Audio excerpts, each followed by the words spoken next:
Indian government world longest river cruise launch करने जा रही है, जो कि 4000 किलोमीटर कवर करेगी और बांग्लादेश से 1100 किलोमीटर ये गुजरती हुई जाएगी। और गैर मुल्की एयरलाइन शायद किसी भी वक्त बंद करें, क्योंकि उनको $225 मिलियन हमने फौरन देने हैं, अदा करने हैं। और उनको कितने देर तक आप उनसे क्रेडिट पे टिकट लेते रहेंगे? टर्किश एयरलाइन, एमिरेट्स एयरलाइन, फलाना, उनका बढ़ता जा रहा है। इस तरह होता नहीं है कि आखिर क्या वजह है कि इंडिया आए दिन वर्ल्ड रिकॉर्ड पे वर्ल्ड रिकॉर्ड बना रहा है मुख्तलिफ फील्ड्स में। आप मुझे बताएं, सऊदी अरेबिया आपका दोस्त है, वो कहता है IMF में अगर आप नहीं है तो हम पैसे नहीं देंगे। चीन आपका जिगरी दोस्त है, वो कहता है आप IMF के प्रोग्राम में रहे।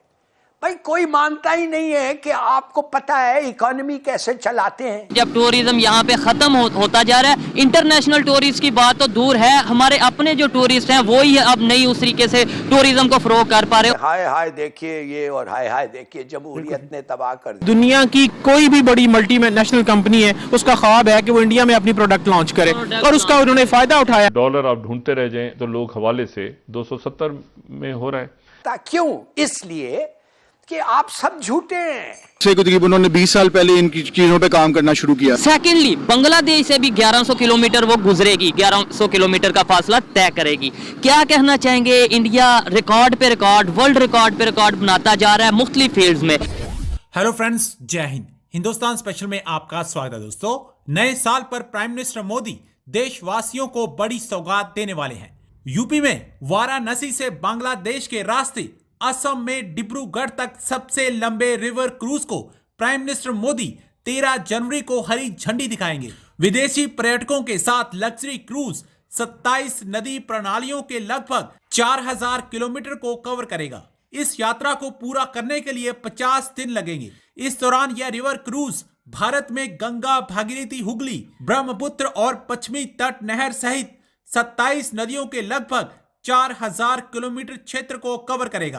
प्राइम मिनिस्टर मोदी ने शुक्रवार को वीडियो कॉन्फ्रेंस के जरिए पश्चिम बंगाल के लिए कई परियोजनाओं को शुरुआत करते हुए कहा कि यह दुनिया में एक अनूठा क्रूज होगा। मैं पश्चिमी बंगाल के लोगों को इसका लाभ उठाने का अनुरोध करता हूं। उन्होंने ये भी घोषणा की कि 13 जनवरी को क्रूज अपनी पहली यात्रा शुरू करेगा। Indian government world longest river cruise launch करने जा रही है, जो कि 4000 किलोमीटर कवर करेगी और बांग्लादेश से 1100 किलोमीटर ये गुजरती हुई जाएगी। इसी वाले से पाकिस्तान की पब्लिक से बात करेंगे कि आखिर क्या वजह है कि इंडिया आए दिन वर्ल्ड रिकॉर्ड पे वर्ल्ड रिकॉर्ड बना रहा है मुख्तलिफ फील्ड्स में। और दूसरे नंबर पे PM मोदी ने इसी हवाले से उन्होंने बोला है कि हम बांग्लादेश को चाहते हैं या मैसेज देते हैं कि वो ज्यादा से ज्यादा इस रिवर क्रूज से फायदा उठा सके। पाकिस्तान की पब्लिक इस हवाले से क्या राय रखती है? बांग्लादेश के लोग या बांग्लादेश इस रिवर क्रूज से क्या फायदा उठा सकेगा? इंडिया को इस रिवर क्रूज से क्या फायदा होगा? इंडिया ने एक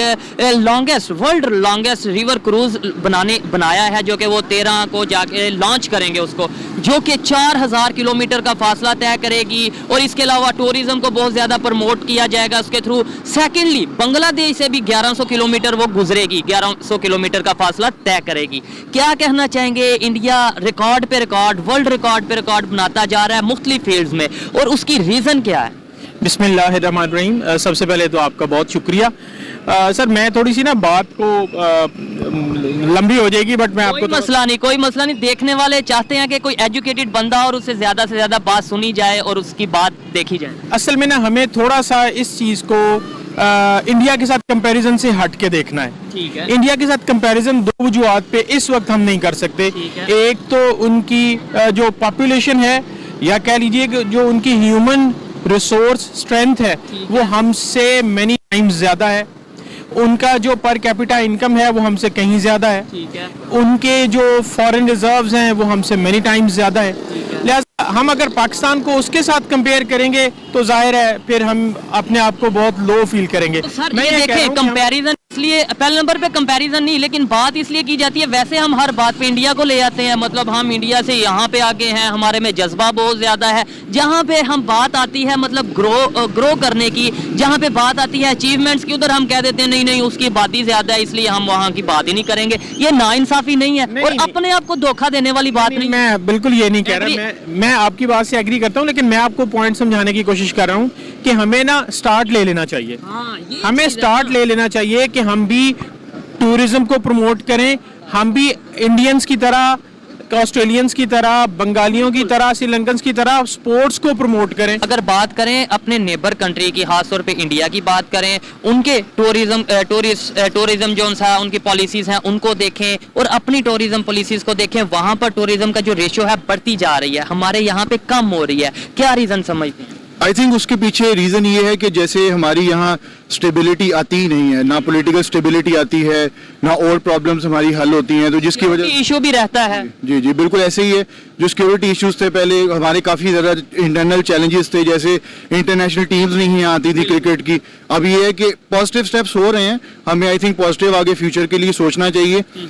आपकी बात ठीक है कि पिछले सालों में नहीं हुआ, बट आई होप कि इंशाल्लाह ताला फ्यूचर में काफी बेहतर होगा। जो इंडिया और बांग्लादेश की जहां तक बात है, तो वो हमसे तकरीबन उन्होंने 20 साल पहले इन चीजों पे काम करना शुरू किया था। मतलब मैं अभी आप मेरे टॉपिक पे या मेरे जो मैं बात करना चाह रहा हूँ उसके ऊपर अभी आए हैं। मैं ये नहीं कह रहा पाकिस्तान में क्यों कम हो रहा है, होना चाहिए डेफिनेटली, बात तो हम पाकिस्तान के लिए कर रहे हैं, लेकिन यही मेरा बात है कि वो क्यों इतना एडवांस चल रहे हैं, वो कैसे, उनकी पॉलिसीज क्या हैं, क्या वजह, क्या आप जो कह रहे हैं कि 20 साल पहले उन्होंने काम करना शुरू कर दिया था, हमने तब क्यों नहीं किया? यही तो मेरा पॉइंट है। जैसे मैंने बताया उसके पीछे रीजन ये है कि हमने कभी भी कलेक्टिवली नहीं सोचा, चाहे गवर्नमेंट हो चाहे हम एज अ पर्सन हो, हमने कलेक्टिवली कभी नहीं सोचा। हर बंदा अपना सोचता है, चाहे वो आपके ऊपर हुक्मरान बैठे हैं या हम एज अ पर्सन, हम सिर्फ अपना पर्सनल सोचते हैं। आप मुझे बताएं, सऊदी अरेबिया आपका दोस्त है, वो कहता है आईएमएफ में अगर आप नहीं है तो हम पैसे नहीं देंगे।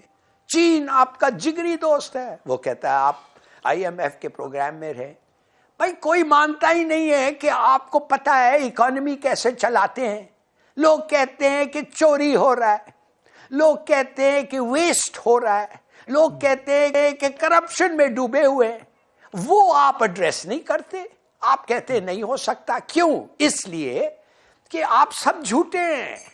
आप मानते ही नहीं है कि जब तक ये स्टेप्स ना लेंगे, मगर आप कहते हैं अगर हम ये स्टेप्स ले लें तो हम इलेक्शन हार जाएंगे।